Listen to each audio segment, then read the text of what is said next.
guys, quick video, real quick video. I want to do a how-to video. I know a few people were having issues with the starter generators, whatnot, but Rooney did one I know for 71 Sears a week or so ago, I think it was. Kind of hard to tell when the tractor's all together. You can really see, though, he did do a real good job on explaining all of it. I was able to understand and whatnot.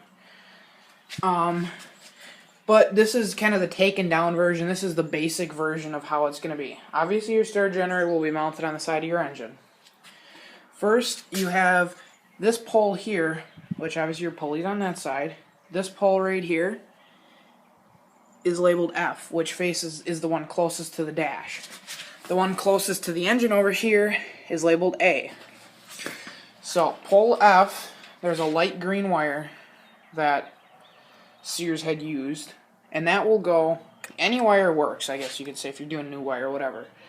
This pole, which is your farthest left pole on your starter or regulator, excuse me, that is one of the flat ones facing back towards the dash.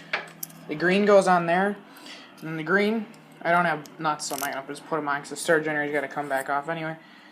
Goes on your F pole. That is the only wire that will go on your F pole, so you can tighten those down and you're done there. You'll have a black wire then.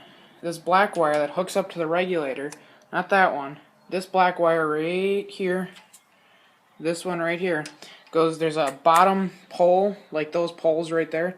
Bottom one of those on the bottom of the regulator. This one goes onto the bottom of the regulator and comes here and slides right onto the A pole. The A pole, which is the one closest to the engine. Also hooked up to your A pole, you have a big fat battery, positive battery cable that goes from your battery to your ignition switch.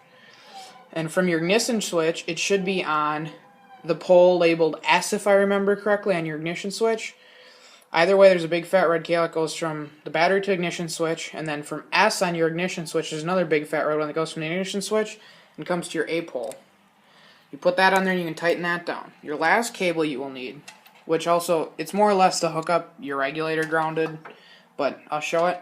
There's a small little black one with double ends or no slide-on ends. You have to actually put a bolt through it. But you can see they have the copper wire coming there to that new mount, which is for grounding this out. This then will go onto the bolt that mounts this side of the starter generator to the engine. So that will go like that, or excuse me, no. It'll go to the mount on the starter generator, not that, yeah, starter generator mount. Sorry, I was right. So guys, that's how you hook your starter generator up to your Sears, and I'll talk to you guys later.